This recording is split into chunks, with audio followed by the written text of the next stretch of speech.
Well, it does feel like Christmas. We just put a chip in a locomotive yesterday.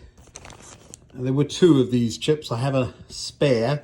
That's either going to go into the other little tank or the Class 40, but I have one in my hand now, so won't have to order. What else did I get? Ooh, look.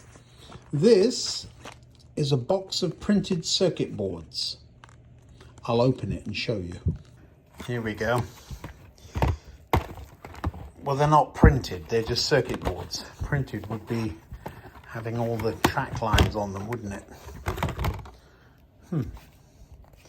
So they're stuck together. And these are just circuit boards that I can make up a few projects on my journey through restoring the model railway. What will he possibly do with all of those, though? A few projects in mind. Let me show you what else is in here. Well, that is a little project in and of itself. Just a little flasher circuit. Cost about $3, I think. This is variable resistors. They will be determining the speed at which things flash. And down here we have electrolytic capacitors, 800 of them. My goodness, is he a millionaire? No, these, I'll show you something in just a moment. What else has he got? He has got some terminal connectors. Use these all the time. I've been using much bigger versions of these, and there's no reason to use the big ones if you are just running little circuit boards. So these are useful. I have some. What else has he got? Oh yes, a few 9-volt relays. I usually use 12, but I've realized some of the projects are 9 volts and those 12-volt relays are a little bit sluggish. And this is the one that's interesting. These are transistors. There's 200 in there, I think. Is it 200? It is 200. I wanted just 2 of them, and they were $3 each, or something like that. Who knows how much they actually were. But 200 were cheaper than 2. Can you believe the nonsense? Anyway, I'll have a lot of spare transistors, and we'll make a couple of projects up to show you how you can get into electronics and toy trains. Yeah, why not? Certainly these chips were more expensive than all the other stuff put together, so you can tell how cheap and cheerful those electronic parts are. Let's put that down there with the rest of them. Just a small little box, $3 or $4. Inside is an even smaller little packet, and if I open up that packet, I'll do it and dump all the parts out on my pad so that you can see what I've got. Now then, what did he get here? Well, there's a battery connector. So presumably, that being a 9-volt battery connector, this thing operates on 9 volts. There are absolutely no instructions. That's normal. Think of it as a jigsaw puzzle, okay? It's not rocket science. So there's 2 different... what I'm trying to do here, being in all seriousness, is just to demystify electronics. There's no reason that so many of us in model railways are completely terrified of the stuff. Oh, I work DC. Well, yeah, but if you just learned a little itty bit of electronics, you might be able to do some things that you wished you could. You still run a DC layout. Some of mine is, you know that. So what I've got here, there's... I don't know my color codes off by heart, and I've been in this industry forever. I know reds are 2. Let me make this go bigger. I know reds are 2, and I know blacks and browns are 10s and that kind of thing. There we are. So there's only 2 different kinds of resistors. So treat it as a mystery game. There's 2 LEDs. The longer wire will be the plus one. The longer one, it's got more, so it's plus. 2 little capacitors. And remember, I just bought a couple of hundred of these, didn't I? 800, I think. These are literally pennies. I'm not rich by any means, and a couple of cups of coffee would have bought all of this stuff. 10 microfarad, 50 volts. You're not going to hurt yourself. It's just a 9-volt battery. Again, the long wire being plus for more. On electrolytic capacitors, there's usually a big arrow. See that big arrow? And for some reason, they identify the arrow points at the minus. Well, that's the short one. But I remember it as the big long one is usually plus. So we've got 2 capacitors. We've got 2 transistors. Now, these are the transistors. This is a 2N3904. My memory is shot, but that, I don't know why that is, but that is an NPN transistor. It doesn't matter what kind of transistor it is. In this instance, it's a transistor with bendy legs. What is a transistor? Well, think of it as a water tap, or a water faucet, they say over here. So water comes in. I'm going to bend this just because I can. It's mine, see? So what am I going to do here? There we are. So this top one, let's say, is the cold water feed. It's going to this thing here, the black thing in the middle. And this is going off to your sink. Then you want to get cold water to work. Well, you have to twist this one. See, you turn that, you do something with that. And so when you put a little voltage on that one, it allows stuff to flow from that one to that one. That is basically what a transistor does. It's like an electronic switch. Put a tiny little volts there, and it will allow current to flow from there to there. Easy peasy lemon squeezy. I will show you how that works one day. We'll make a touch switch. Should we make a touch switch? So you can touch it and turn on a light. How about that? That'll be a fun thing to do. Now I've got to figure out, having told you that, I've got to figure out how to do it. It won't be difficult. Now, printed circuit board, and what they have done is that they have printed the circuit on the board. They usually don't. So that would be a printed circuit board. These, what we call traces, the green thing, is actually, if I scrape the green paint off, I'm going to do it just because I can to show you. If I scrape the paint off underneath, can you see that? There's copper. Can you see that? You just bought it, you reckon? It doesn't wreck anything, stop worrying.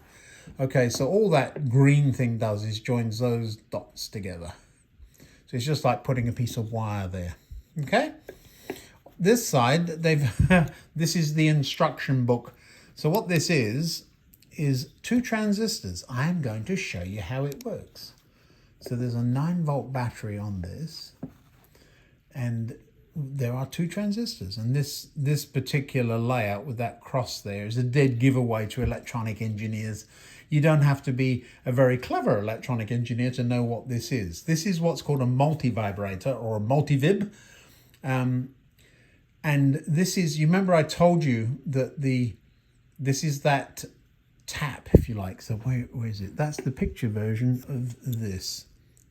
So this is that. Okay? And that middle wire, it's called the base, the middle wire there. You see that middle trace going up that way? When this magic little circuit up here does its thing, we won't bother about what thing it's doing. When it's done its thing, it's going to send a little signal down there to tell the current that it can flow from, see the plus one down here. Let me get a pointy stick. So, electric circuits, they always go from plus to minus. If somebody argues that, I'll come reach through the screen and slap you. Just stop your nonsense. I'm going to use a paintbrush because it won't glare at you. Here we are. So now, we're going from plus, we're going up here, and it's getting to there. So it's got to that point. Now it's gone off down this other track over here. It's like a train layout, isn't it? It's gone over here to do its thing over here. Don't worry about what it's doing there. But when it's done whatever it's doing over there, it's going to send a little signal down here, whoop, and that will turn this tap on. And that will allow volts that are here, it will allow current to go through that thing there, through that resistor, through there. So now the water will flow down through the pipes. And then it will get back out of that little pointy thing. It's not pointing there, so an NPN transistor comes along here and back. So all it's done is turn that circuit on, whoop, like that. Do you see it? Don't worry about all of this. Now, why is there a resistor there? Remember I told you before, you have to have a resistor in series with an LED. All that resistor's doing is stopping that LED going pop. So whenever this transistor turns on, current will flow through that circuit there. And that, in this instance, is an LED there, so that LED will light up. Now, once it's done that, other things start happening. But that's your first lesson. That's easy peasy, lemon squeezy, isn't it? So what's happening is that this thing will charge up and then discharge and charge up and discharge. And this, it goes back and forth. Bloop, bloop, bloop, bloop, bloop.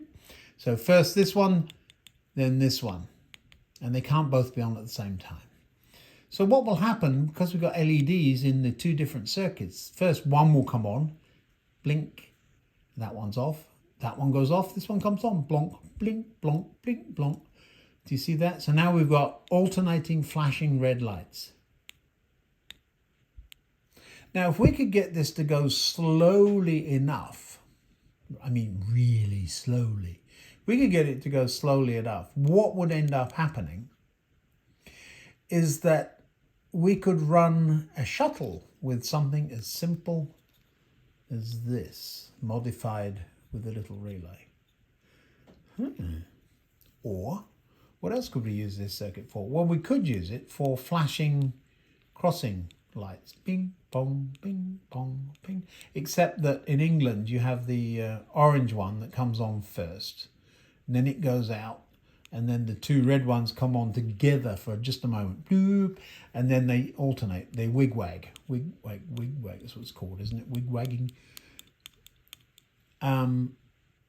Or you could change the colour of them to orange and make them into Belisha beacons at a zebra crossing, or zebra crossing they say here, but they're not the same here.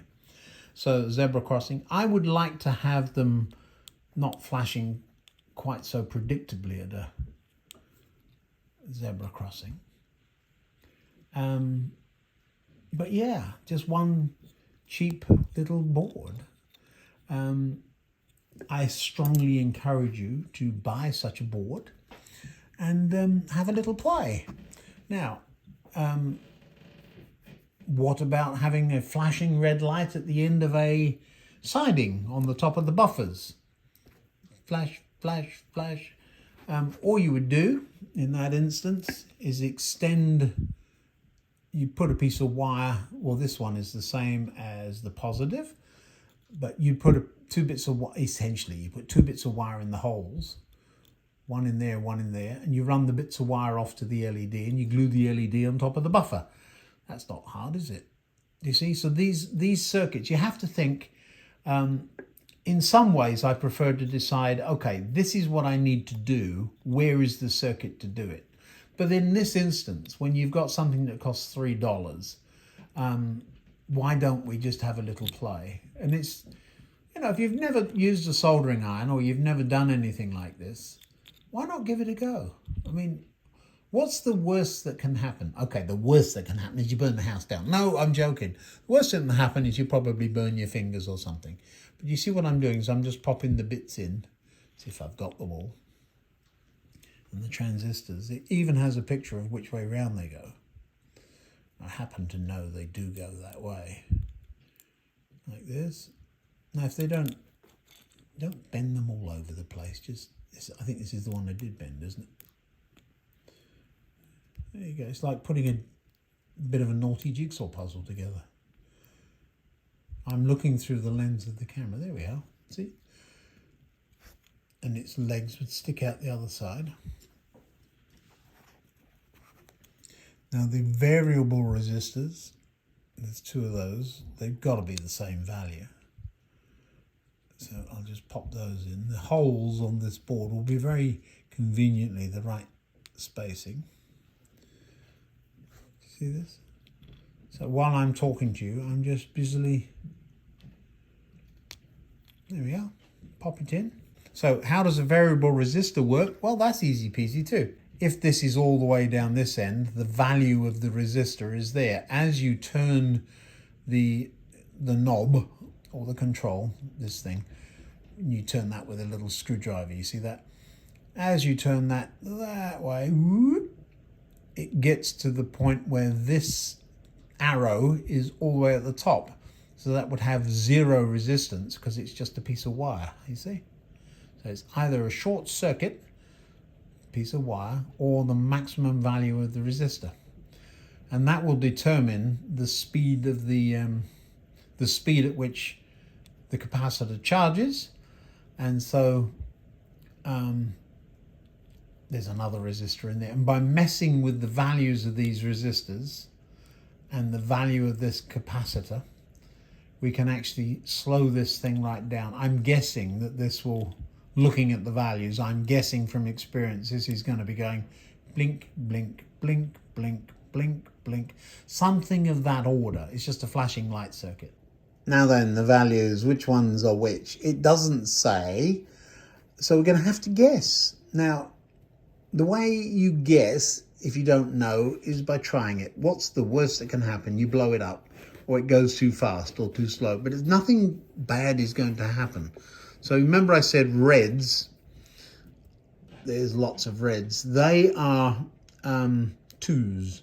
And it's quite common to put a 2.2K, 2.2 thousand ohm resistor in series with an LED when you're using 9 volts. So that's my best guess. The other one we will put in the other spot. And I'm just going to shove these things in and we'll see what happens. Let me just show you how you bend the wires down on these. What I do is hold it, I do it with my fingers, not like that, dearie me. So you hold the resistor and just flick down the wire. So it's really quite close to it. These are flimsy and thin. And down they go. And then you can just pop them in the pop them into the board. I'm picky. I like them all facing the same way, but it absolutely doesn't matter. Now it is important to get the diodes and the capacitors the right way around. So I always find the long one. You see, it's all very well marking the minus, but the long one goes in first, so I just shove it in the plus there. See, it's always marked.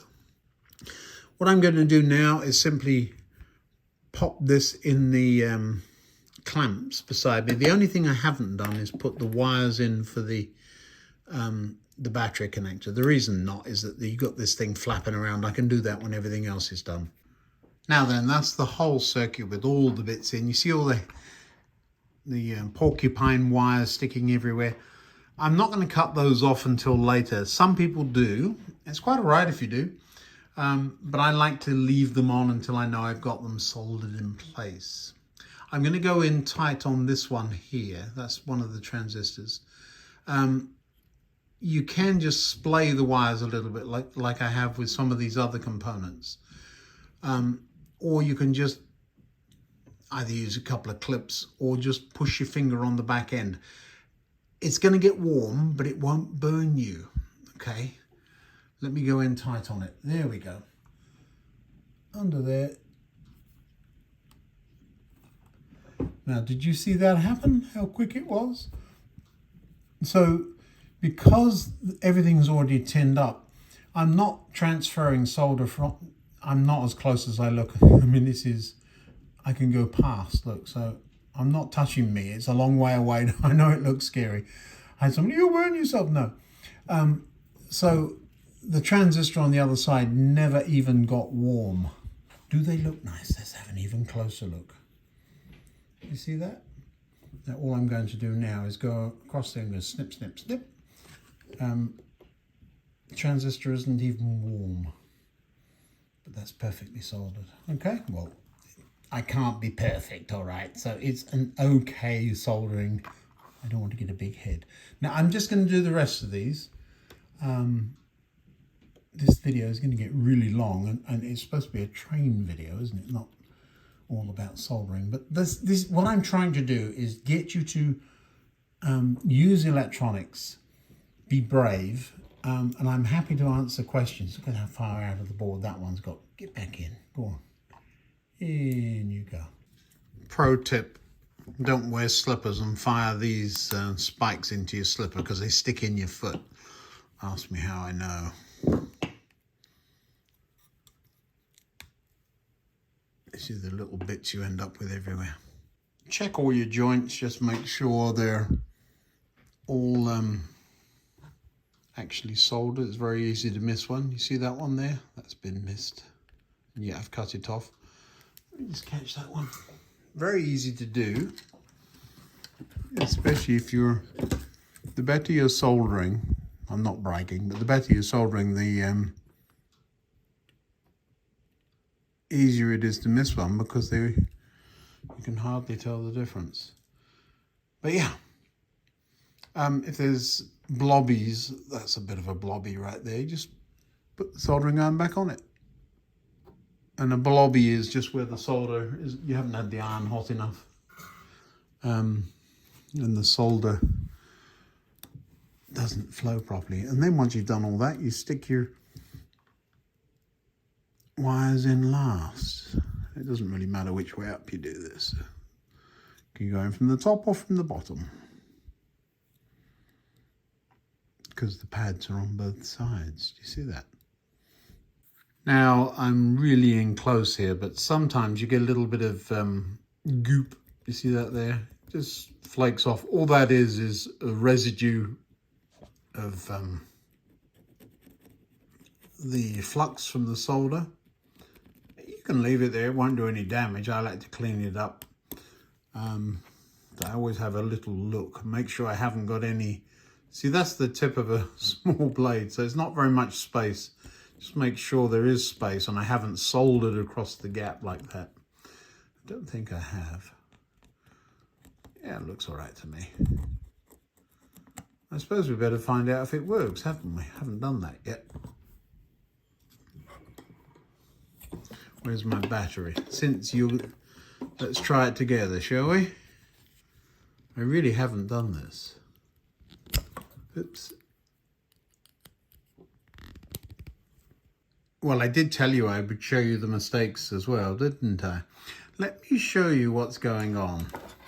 Here I am, sitting beside the fire with a nice hot chocolate. Shadow's got in Sparky's bed and gone fast asleep. And I'm editing. And what do I notice? Me putting the LED in upside down. Oh my word. See the two LEDs out on the desk there? So I took them out intending to turn them round. I thought, you know what? We're going to make a police car. So let's try it now. Let me connect the battery. See what happens. Well, there you go. It's wig and wagging. So sometimes it's not quite as straightforward as I want to make it for you. But there's a little control here. That screwdriver doesn't fit it. Let's find one that does. This one probably will. So all we're doing is changing the resistance.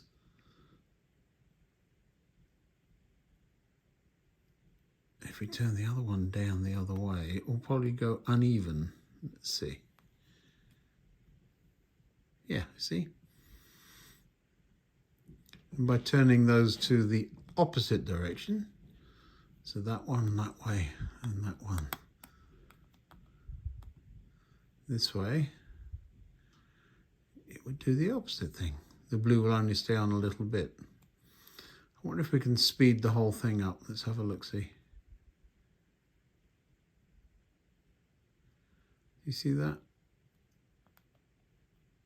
It's starting to look like a police car, isn't it?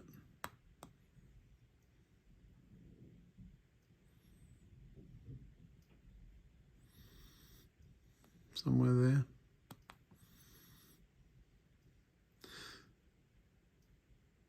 because of the way the circuit works, they can't both be on at the same time. So this transistor here, once this capacitor charges up, it will go bloop and turn that one on, and then blip, blap, blip, blap, it goes. But they do look like they're on at the same time. But there you are.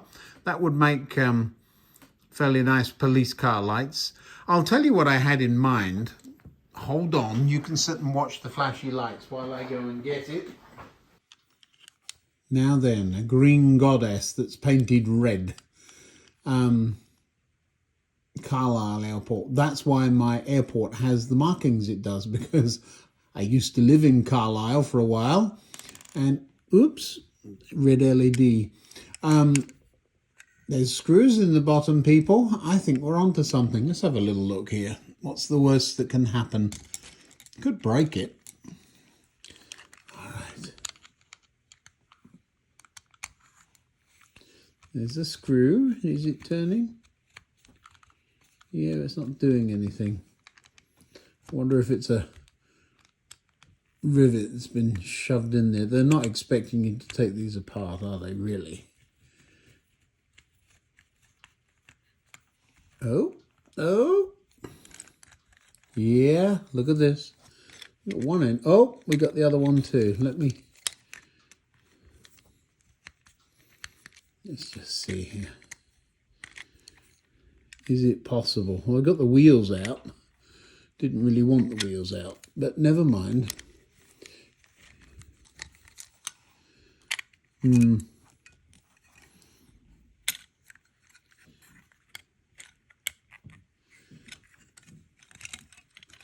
When I ask what's the worst that can happen, sometimes it's pretty bad. Now,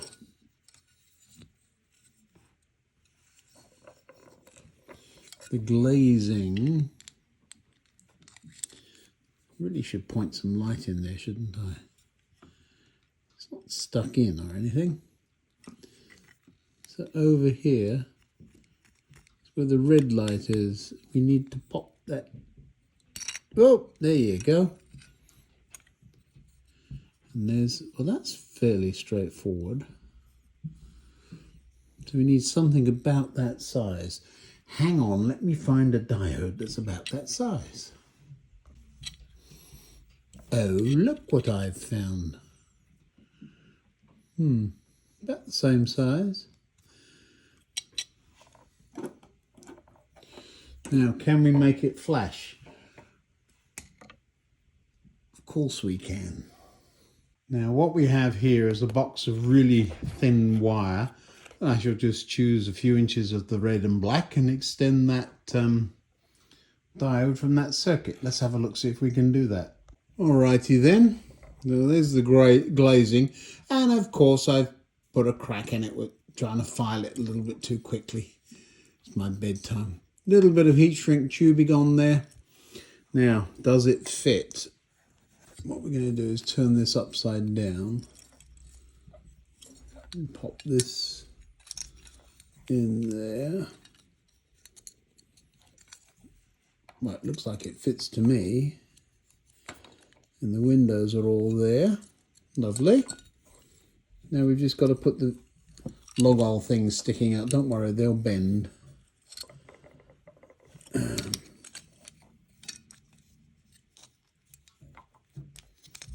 It's not staying in, and I'm not gluing it. It wasn't glued when it came, so don't need glue all over everything. Well, that's snapped in. Right. Let me get this vehicle back together again. It's got a driving seat.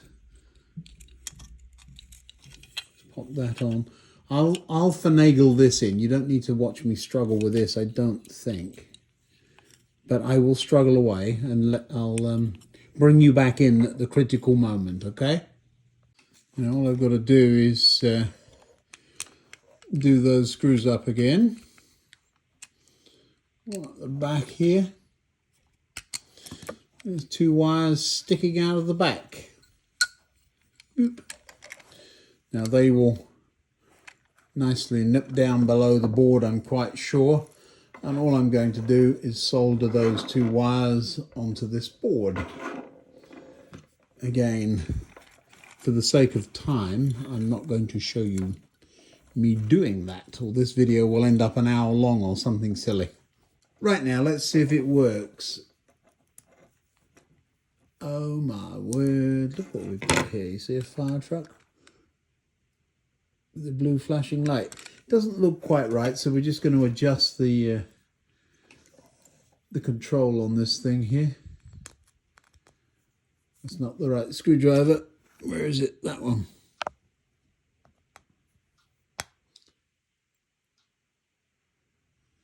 Is that better?